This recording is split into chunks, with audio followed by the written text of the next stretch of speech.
નમો હરિયંતાણમ નમો સિદ્ધાણમ નમો આયર્યાણમ નમો વજ્રાયાણમ નમો લોહે સૌવસામુણમ એસો પંચ નમુકારો સૌવ પાવપણાસણો મંગલાણમ ચ સવ્વેસિં બ્રહ્મમ વૈ મંગલમ મંગલમ ભગવાન વીરો મંગલમ ગૌતમ પ્રભુ મંગલમ સુલભદ્રાદ્યા જૈન ધર્મોસ્તુ મંગલમ। પ્રવચનનો વિષય છે એક નારી જો કભી ન હારી। ભગવાન મહાવીરના સમયમાં બનેલી આ સત્ય ઘટના। પુણ્યનો ઉદય જ્યારે પાકે છે, પુણ્યનો ઉદય જ્યારે સોલે કલાએ ખીલે છે અને જીવનમાં મળનારી જે અઢળક સફળતાઓ, સમૃદ્ધિ, સંપન્નતા, રૂપ, સૌંદર્ય, યશ, કીર્તિ, કલાની આવડત, આ બધું જ પુણ્ય જ્યારે સોલે કલાએ ખીલે ત્યારે મળે છે। પરંતુ આ બધાના વચની અંદરમાં પુણ્યને કેમ પચાવી જાણવું અને પુણ્યને કેમ સંભાળી જાણવું એ આ તરંગવતીની કથામાંથી જાણવા માટે મળે છે। અત્યારે તમે હિન્દુસ્તાનની અંદરમાં જોતા હશો, રોજ એક હાઈ પ્રોફાઇલ કેસ ચાલે છે। પેપરમાં, ન્યૂઝપેપરોમાં પાનાના પાના ભરીને દિવસોથી આની ચર્ચા ચાલે છે। એક સુશાંત સિંહનું અકાર મોત, હવે એ સુસાઇડ છે કે ખૂન છે અને આની તપાસ કરવા માટે રોજ બરોજ આવતી કેટલી નકલી થિયરીઓ, ઢગલાબંધ માહિતીઓ અને એની શોધખોળની અંદરમાં જે નવા રોજ અંદરમાંથી પ્રકરણો ખુલતા જાય અને એમાંથી પકડાયેલી રિયા ચક્રવર્તી અને આખું એનું ગ્રુપ। આપણે એ ચર્ચા સાથે નથી વાત કરવી, આપણે વાત એ જોવી છે કે વિચારજો, આ જે ટોળકી આખી પકડાઈ છે, જે જેલની અંદરમાં ગઈ છે, એક અભિનેત્રી છે, સૌંદર્ય એને પણ મળ્યું છે, સંપત્તિ એની પાસે પણ હતી, કલા એની પાસે પણ હતી અને રૂપ અને આવડત તો એની પાસે પણ હતું અને આના કરતાં વધુ ટક્કર મારે આના તો કોઈ જ સાથમાં નહોતું, એવી તાકાત હતી તરંગવતીની સાથે ને। આ બંને થિયરીને સામસામે ટેલી કરજો, આ બંને બનાવો ને બરોબર આંખ સામે રાખજો। જે તરંગવતીની કથાને આપણે જાણીએ છીએ, પાદલિપ્ત સુરેશ્વરજી મહારાજ સાહેબે જે કથા આપણને બતાવી છે અને આ આંખની સામે આ એક રિયા ચક્રવર્તીના પાત્રને રાખજો અને સરખાવજો। બંને યુવાન છે, બંનેની પાસે સૌંદર્ય છે, બંનેની પાસે કલાની આવડત રહેલી હતી। અરે તરંગવતીની સાધ્વીજી ભગવાન તોલે તો આ તો બિલકુલ ના આવી શકે, પરંતુ જો આટલી નાના અમથા સૌંદર્ય અને રૂપ અને સફળતાની અંદરમાં અને થોડી ઘણી આવડતની જે દુનિયા મળી હતી પણ એને પણ જો સંભાળી ન શકી રિયા ચક્રવર્તી, અને સામે તમે જુઓ તરંગવતી સાધ્વીજી ભગવાન, એક વિમલમતી ઉપાધ્યાય ભગવાન જેવા ગુરુ મળી ગયા અને આ એક ધગધગતી જે યુવાની અને ધસમસતું જે રૂપ સૌંદર્યનો પ્રાણીનો પ્રચંડ પ્રવાહ અને એની વચની અંદરમાં પોતાની સંસ્કારોની વિરાસતને જેને જાળવી રાખી છે અને જે સૌંદર્યની અજોડ સીમાની વચની અંદરમાં સંયમનો એક બંધ બાંધીને પોતાના જીવનને ટકાવી રાખ્યું છે। આ બંનેને જ્યારે ટેલી કરીએ ત્યારે ખબર પડે કે એક સારા વ્યક્તિના સંઘાતની અંદરમાં જીવન કેટલું ન્યાર બની જાય અને ખરાબ વ્યક્તિઓની સાથે જીવનની જો એક કડીઓ જોડાઈ ગઈ અને જીવન કેવું પાયમાલ બની જાય, આ બંનેના કેસમાં આપણે જોવા માટે મળે છે। રોજ તમે જોવો છો તમારી સામે ઢગલા બંધ વસ્તુઓ આવે છે। અમે તો ખાલી ન્યૂઝપેપર જોઈએ છીએ, તમે કદાચ ચેનલો, યુટ્યુબ, ફેસબુક અને ટ્વિટરની અંદરમાં તમે આ બધું રોજ જોતા હશો। આ જોતા છે ને તમારા યુવાન દીકરા દીકરીને જરા કહેજો અને સમજાવજો કે બેટા આ જોઈ લો, બરોબર ટેલી કરો તરંગવતી સાધ્વીજી ભગવાનના પાત્રને, અને અત્યારે આ જેલમાં ગયું છે જે પાત્રને બરોબર ટેલી કરજો। એનો પણ પોતાનો ફ્લેટ છે, પ્રેમાળ માતા પિતા હતા, ભાઈ હતો, એક મજાની સુખી લાઈફ હતી, મજાની જિંદગી હતી, માનવનો ભાવ હતો, આવડત હતી, ઇન્ડસ્ટ્રીમાં નામ રહેલું હતું અને સીધા રસ્તે કદાચ ચાલ્યા હોત તો આજે કદાચ ક્યાં ને ક્યાંય નીકળી ગયા હોત, પરંતુ એક આડા અવડા રસ્તાની અંદરમાં ગયા અને જે રીતે જિંદગીને પાયમાલ બનાવી નાખી, આજે જેલની કોટડીની અંદરમાં બંધ થયા છે। હવે ક્યારે દરવાજા ખુલશે ખબર નથી, અરે કદાચ માનો દરવાજા ખુલ્યા પણ ખરા, પરંતુ એક વખત જેલમાં જવાનો જે થપ્પો લાગ્યો, આવતીકાલે હાથ કોણ પકડશે? કોણ વિશ્વાસ રાખશે? કોણ સંસારના સંબંધો શરૂ કરશે? ફરીવાર જે ઇજ્જત, જે યશ, જે આબાદી અને જે છે ને લોકોનો વિશ્વાસ આ મેળવતા મેળવતા મેળવતા જિંદગી નીકળી જવાની. અને એની સામે આ તરંગવતીનું પાત્ર મૂકજો. સુપાદલિપ્ત સુરેશ્વરજી મહારાજ સાહેબે કરુણા કરીને આપણી સામે તરંગવતીનો એક આદર્શ મૂક્યો છે કે મહાનુભાવો, પુણ્યનો ઉદય તો આ જીવનમાં ઘણાને મળે છે, મોટી વાત નથી. તરંગવતી કરતા પણ કદાચ વધારે સૌંદર્યવાન આ દુનિયામાં મળી પણ જાય, બની પણ જાય. પરંતુ આ પુણ્યને પચાવતા આવડે છે? આ પુણ્યને તમે સંભાળી શકો એમ છો? આ પુણ્યની મૂડીને તમે સાચી શકો એમ છો? આ સંસારના બજારની અંદરમાં ઘણા ચોરો, ડાકુ અને લૂંટારાઓ બેઠા છે, જે તમારા સૌંદર્યની મૂડીને ચોરવા બેઠા છે, જે તમારા રૂપ અને સૌંદર્યની ઉપર મુસ્તાક થવા બેઠેલા છે. પરંતુ એ ચોરોને ઓળખી અને પોતાની સલામતી સાચવી અને એક મજાના માર્ગે આગળ નીકળી વધ્યા. ત્યારે જ આવા આચાર્ય ભગવંતોને કલમથી સલામ કરવાનું મન થયું હશે અને સલામ કરવા માટે એમને આવા ગ્રંથો બનાવ્યા હશે. અને એની સામે આ સંસારના પાત્રો જોવા માટે મળે છે. નાનકડું રૂપ મળ્યું, થોડી ઘણી આવડત મળી, થોડી ઘણી હોશિયારી મળી, અરે થોડું ઘણું છે ને ઇન્ડસ્ટ્રીમાં નામ મળી ગયું, 2-4 ફિલ્મો મળી ગઈ અને જાણે કે આખા વહી નીકળ્યા, તણાઈ ગયા અને પુણ્યના ઉદયને પચાવી ન શક્યા. અને આજે એ છે ને કરુણ દારૂણ વિપાક આંખની સામે દેખાય છે કે જેલની કાર કોટડીની અંદરમાં બંધ થઈ ગયા. લોકો ફિટકાર વરસાવે, લોકો ધિક્કારે, લોકોની નજરમાંથી ઉતરી ગયા અને આવતીકાલે કદાચ માનવ સંસારના બજારમાં પાછા જેલમાંથી આવશે, પણ શું કિંમત રહેવાની? અને એની સામે તમે જુઓ, આજે આ સલામ કરવાનું મન થાય, હાથ જોડવાનું મન થાય, મસ્તક ઝૂકી જાય એવું તરંગવતી સાધ્વીજી ભગવંતનું આ જીવન છે. આ છે ને બરોબર સમયસર આ રિયા ચક્રવર્તીનું પાત્ર આવી ગયું છે. તમારી દીકરીને બરોબર ટેલી કરાવી શકશો. જોઈ લે બેટા, આ બંને પાત્રને બરોબર આપ સામે રાખજો. હું તો છે ને જ્યારે આ પેપરમાં સમાચાર વાંચું છું અને અત્યારે તરંગવતી સાધ્વીજી ભગવાનના પાત્રને હું બરોબર મનની અંદરમાં રોજ વાગોરું છું, ત્યારે છે ને મને આમ ભગવાન મહાવીરના માર્ગ ઉપર આમ છે ને સાષ્ટા દંડવત નમસ્કાર કરવાનું મન થાય કે શું પરમાત્મા આપે સાચો રસ્તો બતાવી આપ્યો. પુણ્યને પચાવવાની જે કલા આપે શીખવાડી, આ પુણ્ય મળવું દુર્લભ છે. અને 16 કલાએ જ્યારે પુણ્યનો સૂરજ ખીલ્યો હોય અને એના સહસ્ત્ર કિરણો જ્યારે જીવનમાં અજવાળા ફેલાવતા હોય અને એ અજવાળાની અંદરમાં અંજાઈ જવા જેવું નથી. અને એ જ અજવાળાને બરોબર જીવનના રસ્તે પ્રકાશ તરીકે પ્રાપ્ત કરી અને જીવનની મંજિલને સહેજે સર કરવા જેવી છે. ભગવાન, આ તમે રસ્તો બતાવ્યો, આવા આદર્શો અમારી સામે મૂક્યા, આવા તરંગવતી જેવા પાત્રો અમને બતાવ્યા, તો ભગવાન અમને પણ ખબર પડી કે જિંદગી આવી રીતે જીવવાની છે. ચલો તરંગવતી સાધ્વીજી ભગવંતની કથાની અંદરમાં આપણે આગળ વધીએ. સોમા શેઠાણી અને ધનપાલ શ્રેષ્ઠીની હવેલીની અંદરમાં તરંગવતી સાધ્વી ભગવાન પોતાની આત્મકથાને આગળ વધારે છે અને કહે છે કે મહાનુભાવો, તમારો સવાલનો જવાબ મેં તમને વિસ્તારથી બતાવી દીધો. મેં 108 આમિલ કર્યા માત્ર સંસારના સુખ માટે, પણ મારો ધ્યેય હતો કે હું ધર્મની આરાધના સારી રીતે કરી શકું. ચલો, આ બધી ચર્ચા આપણે વિસ્તારથી જોઈ લીધી. હવે આપણે કથાની અંદરમાં આગળ વધવું છે. અને તરંગવતી સાધ્વીજ ભગવાન સોમા શેઠાણીને કહે છે કે મારા દિવસો વધતા ગયા, 108 આમિલની તપસ્યા આગળ ને આગળ વધતી ગઈ. શરીર દુબળું થયું, શરીરની અંદરમાંથી શક્તિ ઘટી, શરીર પતલું થયું, પરંતુ મારું આત્મતેજ, મારો આત્મવિશ્વાસ, મારી શ્રદ્ધા ઓર વધતી ગઈ, ઓર વધારે છે ને મજબૂત બનતી ગઈ. અને ધીરે ધીરે દિવસો વધતા ગયા. ચિત્ર અદ્ભુત તૈયાર થઈ ગયું. એટલું અદ્ભુત ચિત્ર તૈયાર થયું, હું જ્યારે જોઉં છું આ ચિત્ર, ત્યારે છે ને ત્યારે પૂર્વના ભવની અંદરમાં આખી ખોવાઈ જવું, સુનમૂન બની જાઉં. કલાકના કલાકો આ ચિત્રને નિહાળ્યા કરું. મેં જાતે બનાવેલું આ ચિત્ર છે અને મેં સ્વયં ગયા ભવની અંદરમાં આ જીવનને અનુભવ કરેલો છે. અને એ ચિત્રની દુનિયામાં હું જ્યારે ખોવાઈ જાઉં અને કલાકોના કલાકો નિહાળ્યા કરું, શું અમારો એ પ્રેમ હતો, શું એ ચક્રવાકને મારી ઉપર નિષ્ઠા રહેલી હતી, મારી વફાદારી રહેલી હતી અને મેં એના માટે કેટલું મોટું બલિદાન આપ્યું. શું આ ભૂમાં મને મારો પ્રેમી નહીં મળે, મને મારું પ્રિય પાત્ર નહીં મળે? અરે નહીં મળે તો ઠીક છે, ભગવાન મહાવીરનું સંયમ જીવન તો છે, પરંતુ એવું સત્વ મારી પાસે એવું નહોતું કે હમણાં દીક્ષા લઈ લઉં.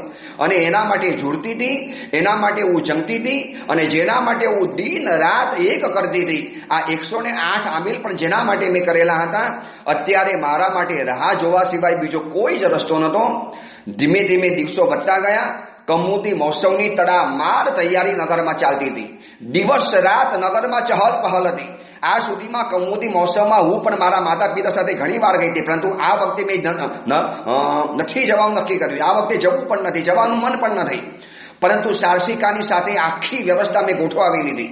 મોકાની જગ્યા ઉપર એક છાવણી નક્કી કરી લીધી, તંબુ તાણી લીધો બરોબર એ જગ્યા, અને એવી જગ્યા ઉપર આ છે ને આખું ચિત્ર, મોટું વિરાટ ફલક ઉપર દોરેલું આ ચિત્ર, અને એવા રંગો ભરેલા છે, એવી રેખા ભરી છે. મેં આખી કલા અંદરમાં ઉતારી છે.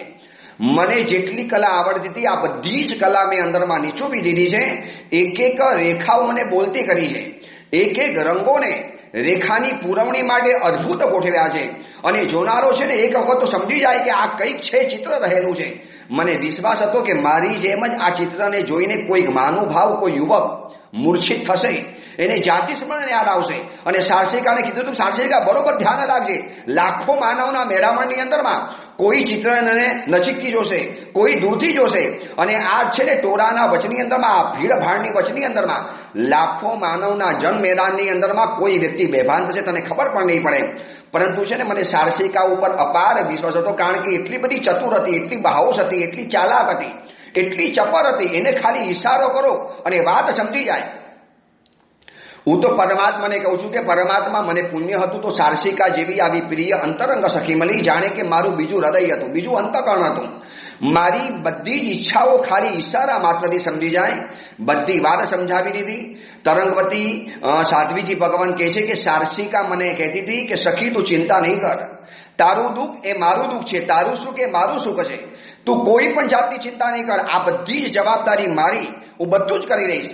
છતાં પણ છે ને તરંગવતી, છતાં પણ સારસિકા ક્યારેક ક્યારેક મને પૂછતી હતી કે સખી તું આ બધું આટલું બધું છે ને જે એક અભિયાન શરૂ તો કર્યું છે, તારો આટલો આત્મવિશ્વાસ તો છે, પરંતુ શું તને એમ લાગે છે કે આ બધું સફળ થશે?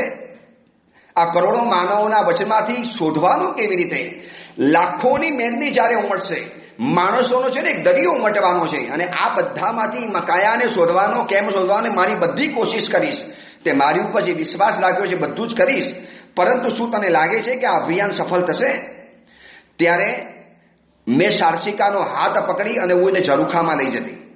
આવ ઝરૂખાની અંદરમાં, આ તને ઉડતા પંખીઓ દેખાય છે આકાશની અંદરમાં, આ તને નીલું આસમાન દેખાય છે, આ નીલ ગગન દેખાય છે, આ તને લીલાછમ વૃક્ષો દેખાય છે, આ રસ્તા ઉપર દોડધામ કરતા હજારો માણસો દેખાય છે, આ તને સામે હવેલીઓ દેખાય છે.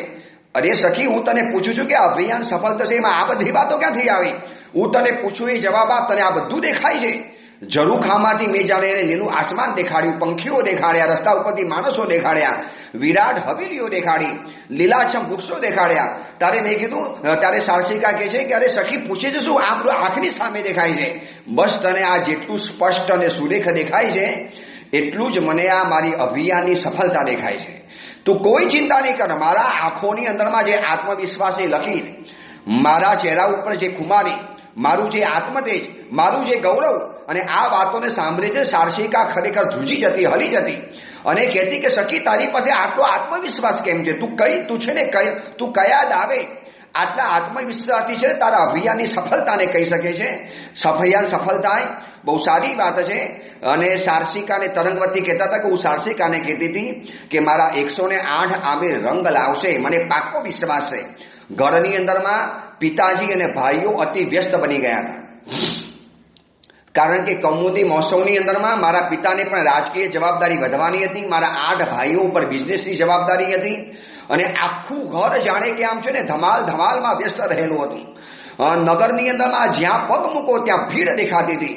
ચારે બાજુ ઉત્સવનો એક તૈયારીનું વાતાવરણ ચાલુ હતું. અને આ બધાની અંદરમાં 100 દિવસો મારા પરિપૂર્ણ થયા. હવે માત્ર રહ્યા છે 8 દિવસ. કૌમુદી મહોત્સવને 8 દિવસ રહેલા હતા. 100મા દિવસની અંતિમ રાત છે. મારા દિલની ક્યારેક ક્યારેક ધડકોનો વધતી હતી, ના નથી પાડતી. ડર નહોતો એવું નહોતું, ગભરામણ નથી એવું નહોતું, મૂંઝવણ નથી એવું નહોતું, પરંતુ છે ને મને એક વિમલમતી ઉપાધ્યાય ભગવાન મને વારંવાર કહેતા હતા. હું સારસિકાને પણ કહેતી હતી, સારસિકા તું મને કહે છે ને, શું તને મૂંઝવણ નથી થતી, તને ચિંતા નથી થતી? ત્યારે એ વખતે હું સારસિકાને કહેતી હતી કે મારા વિમલમતી ઉપાધ્યાય ભગવાન મને કાયમ માટે કહેતા હતા કે બેટા, સહેલી બની જાય એ પહેલા દરેક પરિસ્થિતિ મુશ્કેલ જ હોય છે, માટે ધીરજ ધરવી છે. આજે જે પરિસ્થિતિ સહેલી બની છે એ એક સમયની અંદરમાં એટલી બધી મુશ્કેલીથી ભરેલી લાગતી હતી, પરંતુ દરેક પરિસ્થિતિ સહેલી બને છે એની પહેલા મુશ્કેલ જ હોય છે, માટે ધીરજ રાખવી પડે એમ છે. અને તકલીફો છે ને ધુમ્મસ જેવી હોય છે. સમય જતા એ વિખરાઈ જાય. ધુમ્મસ ગમે એટલું ગાઢ હોય, ધુમ્મસ ગમે એટલું છે ને આમ ચારે બાજુથી એટલું બધું ઘેરાઈ ગયેલું હોય કે આપણને આપણો હાથ ન દેખાતો હોય, સામે ઉભેલી વ્યક્તિ ન દેખાતી હોય, પરંતુ ગમે એટલું ગાઢ ધુમ્મસ હોય એ સમય જતા વિખરાઈ જાય છે. પણ છે ને એને થોડો સમય આપવો પડે. એમ કહો કે હમણાં ધુમ્મસ વિખરાઈ જાય, બસ એ છે ને રાહ જોવાનું જે ધીરજ, પ્રતીક્ષા કરવાની જે પરો અને એને જે પસાર કરી જાણે છે, બસ આ જ જીવનની ખરી કસોટી છે, આ જ જીવનની ખરી પરીક્ષા છે. અને મને મારા વિમલમતી ઉપાધ્યાય ભગવંતે આ શીખવાડ્યું છે. બાકી સારસિકા હું તને કહું, હૃદય તો છે ને મારા પ્રિયની પાસે હમણાં પહોંચી જવા આતુર છે, એના ચરણને પૂજવા આતુર છે, એને જીવન સમર્પિત કરી દેવા આતુર છે. મને જ્યારે હજારો યુવકો સ્વીકારવા તૈયાર છે, મને મારી શરત સ્વીકારવા તૈયાર છે, મારા પિતાની પાસે લાઈન લાગે છે, છતાં પણ સારસિકા તો વિચાર, જે યુવકની રાહ જોવા ખાતર, અને એ યુવક કોણ છે મને ખબર નથી, કેવો હશે મને ખબર નથી, દેખાવમાં કેવો હશે, સ્વભાવમાં કેવો હશે, કયા કુલનો હશે, કયા જાતિનો હશે, કયા ધર્મનો હશે, એનું શિક્ષણ શું હશે, એનો અભ્યાસ કેવો હશે, એનું બેકગ્રાઉન્ડ કેવું હશે, મને કોઈ કહેતા કોઈ ખબર નથી. છતાં પણ આ બધું જ એક બહુ મોટો પ્રશ્નાર્થ ચિહ્ન મારી સામે છે. છતાં પણ આ બધાના વચની અંદરમાં હું જો ધીરજવાન હોઉં તો માત્ર મારા વિમલમતી ઉપાધ્યાય ભગવંતે આપેલા આ સંસ્કારોના કારણે. મને મારા વિમલમતી ઉપાધ્યાય ભગવાન વારંવાર કહેતા હતા કે બેટી, સુખનો સમય જો પરીક્ષાની અપેક્ષા રાખે છે, બેટા સુખનો સમય છે ને પરીક્ષાની અપેક્ષા રાખે. સુખનો સમય જ્યારે જીવનમાં આવ્યો અને તમારી મોટી પરીક્ષા છે, સૌંદર્ય મળ્યું, રૂપ મળ્યું, યશ મળ્યો, કીર્તિ મળી, કલા મળી, આવડત મળી, શ્રીમંતાઈ મળી, અને તમે હાથ નાખો ત્યાં સફળતા મળતી જાય. આ બધું છે સુખનો સમય છે, આ તમારી પરીક્ષા કરે છે. એમાં તમે જો ગાફેલ રહ્યા તો આ રિયા ચક્રવર્તીનું જે દ્રષ્ટાંત આપણી આંખની સામે દેખાય છે એવું જીવનમાં થઈ શકે એમ છે. તરંગવતી સાધ્વીજી ભગવાન પોતાની સખીને કહેતા હતા કે સખી, મને મારા ગુરુ કહેતા હતા કે સુખનો સમય જો પરીક્ષાની અપેક્ષા રાખે છે તો દુઃખનો સમય પ્રતીક્ષાની અપેક્ષા રાખે છે. દુઃખના સમયમાં પ્રતીક્ષા કરવા સિવાય તમારી પાસે બીજું કોઈ જ હથિયાર નથી. સમયને પસાર થવા દો. આ કોરોના વાયરસની અંદરમાં સપડાયેલા દરેક દુનિયાના દેશોએ કે દરેક માનવોએ અત્યારે છે ને દુઃખના સમયમાં પ્રતીક્ષા કરવા સિવાય કોઈ ઉપાય નથી. આમાં તમે હિંમત હારી જશો, હામાં હારી જશો, એમ થઈ કે દુનિયામાંથી ચાલી જઈએ, મરી જઈએ, ખતમ થઈ જઈએ. આ કોરોના વાયરસ ની આગ ચારે બાજુ આવી ગઈ છે, મારા ઘરની બાજુમાં આવી ગઈ છે, મારા ઘરમાં આવતીકાલે આવ શું થશે? બસ પ્રતીક્ષા કરો, રસીની પરીક્ષા કરો, એની જે દવા આવે એની પરીક્ષા, તમે એની પ્રતીક્ષા કરો, અથવા તો આવતીકાલે આ રોગ ચાલી જશે એની પ્રતીક્ષા કરો. બસ આના સિવાય બીજો કોઈ જ ઉપાય નથી. તરંગવતી સાધ્વીજી ભગવાન કહેતા હતા સારસિકાને કે સખી, મને મારા ગુરુ કહેતા હતા કે સુખનો સમય જો સુખનો સમય પરીક્ષાની અપેક્ષા રાખે છે તો દુઃખનો સમય પ્રતીક્ષાની અપેક્ષા રાખે છે. અને જે વસ્તુને સમય આપવો જ પડે ત્યાં કરાતી ઉતાવળની બહુ મોટી કિંમત ચૂકવવી પડે છે.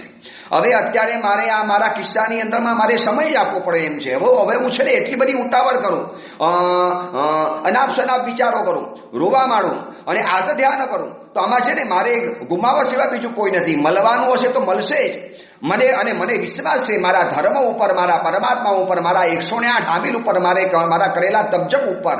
અને મને અંદરમાંથી સંકેત આવે છે મારા આમિલ દ્વારા કે મને મારા જીવનની ઈષ્ટ સિદ્ધિ મળશે. પરંતુ મળતા પહેલા પરીક્ષા તો જીવનમાં થાય કે ન થાય, પરીક્ષા અને પ્રતીક્ષાને હું બરોબર પસાર કરવા તૈયાર છું. આમ કરતા કરતા 100 દિવસો મારા પસાર થઈ ગયા.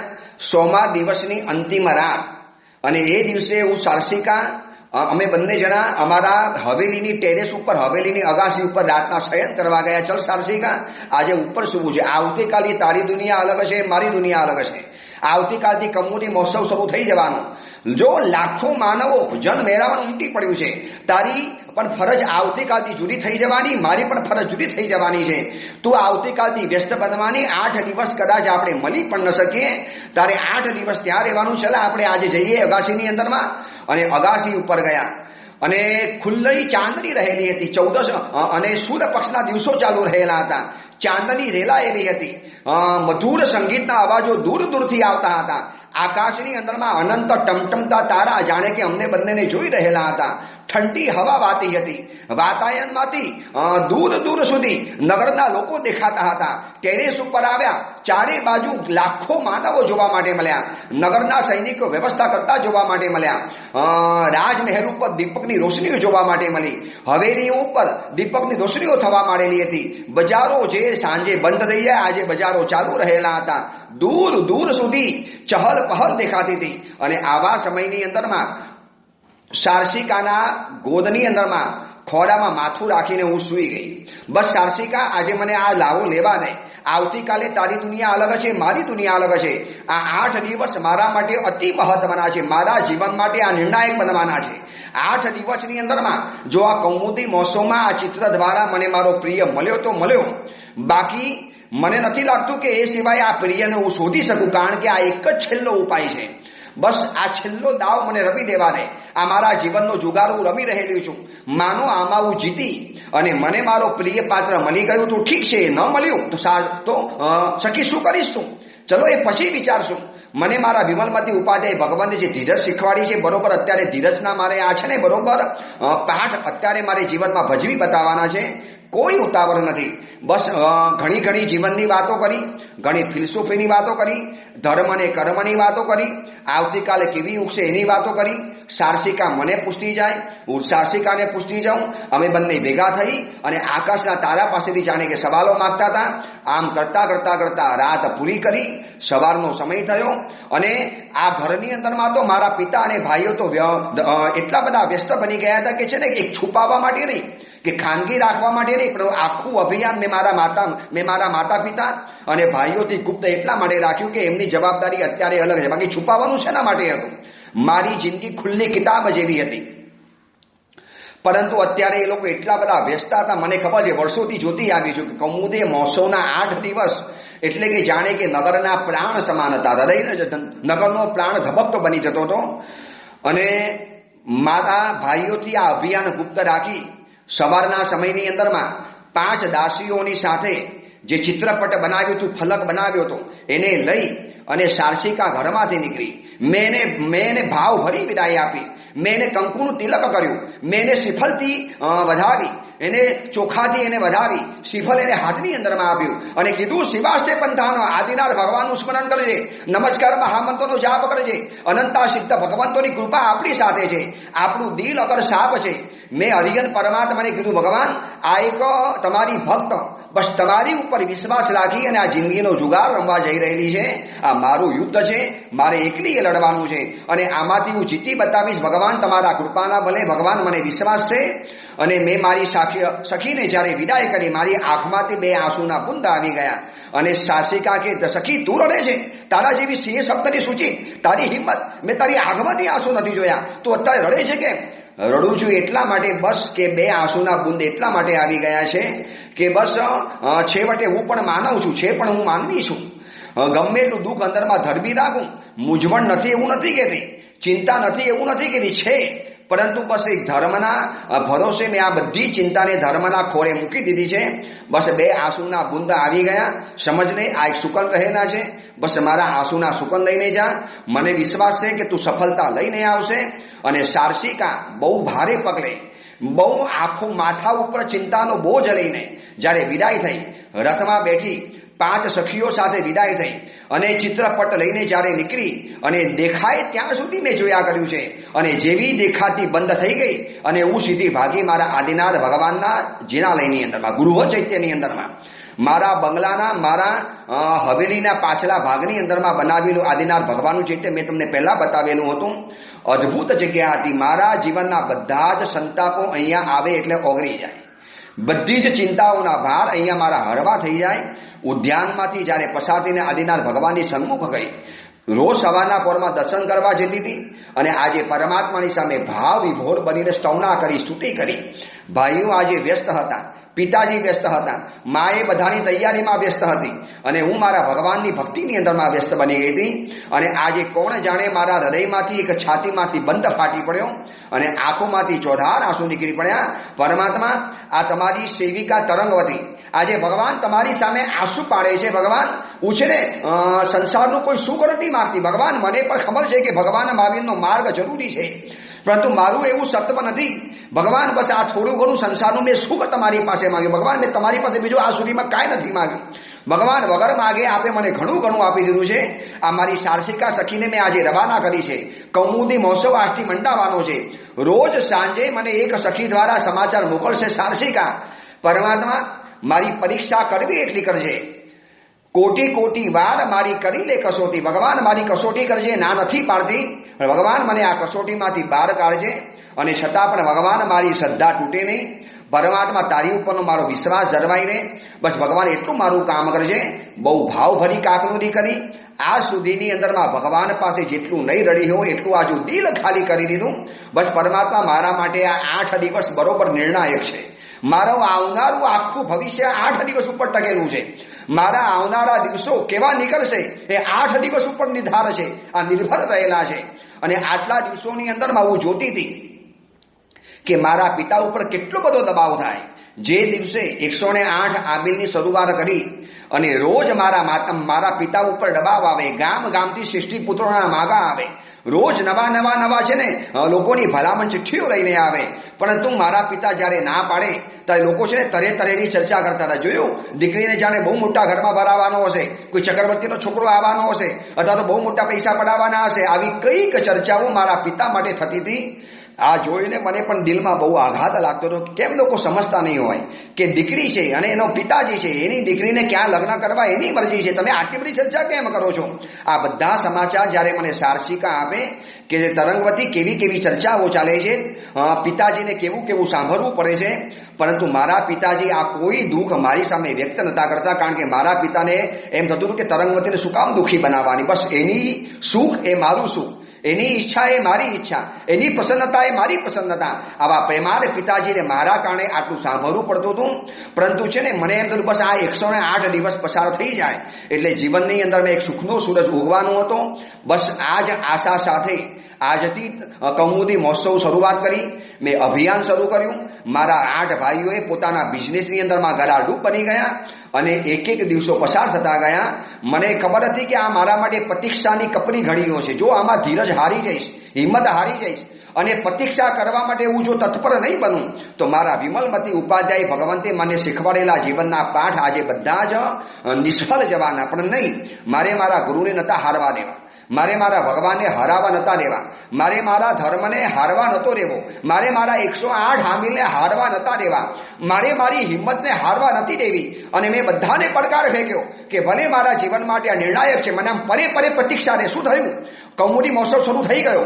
લાખો માણસો ઉમરાઈ ગયા હશે અને એવી મોકાની જગ્યા ઉપર સારસિકાએ ચિત્ર ગોઠવ્યું હશે, બધી જ વ્યવસ્થા થઈ ગઈ હશે. અને બરોબર છે ને, સારસિકા ભીડ ઉપર નજર નાખતી હશે. કોને જાતિ સમજ જ્ઞાન થાય છે, કોઈ આને જોઈને મૂંઝાઈ જાય છે, કોણ ચર્ચા કરે છે, કોણ મિત્રો સાથે આની વાતો કરે છે. અરે આ તો મેં જોયું છે, આ તો મારા જીવનની ઘટના છે. બસ આ છે ને આ સમાચારની રાહ જોતી હતી. આ સમાચારની રાહ તરંગવતી પણ જોવે છે અને સમાચારની રાહ આ કથાને સાંભળનારા તમે પણ જોવો છો અને કથાને કહેનારો હું પણ જોઉં છું. બસ હવે આપણે 1-2 દિવસનો ખેલ છે. હવે તરંગવતીને એનું પ્રિય પાત્ર મળશે કે નહીં મળે? શું થશે આ 8 દિવસમાં? શું ઉથલ પાથલ થવાની? 8 દિવસની અંદરમાં શું થવાનું છે? અને 8 દિવસની આ વચલા સમયની અંદરમાં એક અવધિ જ્ઞાની આચાર્ય ભગવંત આ નગરમાં પધાર્યા અને તરંગવતીને સમાચાર મળ્યા કે કોઈ અવધિ જ્ઞાની આચાર્ય ભગવાન મહાવીરના શિષ્ય પધાર્યા છે. અને તરંગવતીનું રૂમાળું ખડું થઈ ગયું, રોમ રાજી વિકસવા થઈ ગઈ. વિચારજો, આવા કટોકટીના સમયમાં પણ એને પોતાના દેવ અને ગુરુ ઉપરની ભક્તિ કે આસ્થા છૂટતી નથી. બસ આ જ જીવનમાં જીવવા જેવું છે, શીખવા જેવું છે.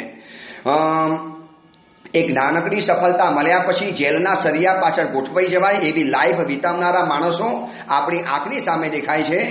અને પ્રચંડ પુણ્યના ભૂગવાટા મારતા ઉદયની અંદરમાં પોતાની જીવનને એવી જીવી બતાવી કે આચાર્ય ભગવાનને કલમ દ્વારા સલામ કરવાનું મન થયું. બસ આ જ કથાનો મહત્વ છે. તરંગવતી સાધ્વીજી ભગવાન બસ દિવસો પસાર કરે છે. પહેલો દિવસ પસાર થાય, પછી સાંજ પસાર થાય.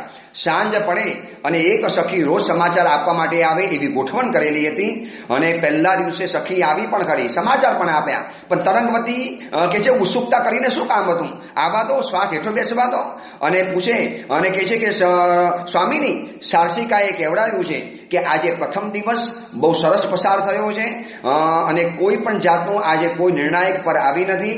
હજી 7 દિવસ બાકી છે, એમાં આવી શકશે. તરંગવતી નિરાશ ન થઈ, કોઈ ચહેરાનો ભાવ ન બગાડ્યો, મોડું પણ ન મચકોડ્યું. એને એમ કે કાંઈ નહીં, 7 દિવસમાંથી 8 દિવસમાંથી 1 દિવસ તો ગયો, 7 દિવસ તો હજી મારા હાથની અંદરમાં છે. અને ઇન બિટવીન અવધિજ્ઞાની આચાર્ય ભગવાન પધાર્યા અને એમના દ્વારા શું જાણવા માટે મળે છે એ વાત આપણે આવતીકાલે જાણીશું. એ જ મંગલ કામના, મંગલ ભાવના. જેના કંઈ પણ બોલાયું હોય તો મિચ્છામી.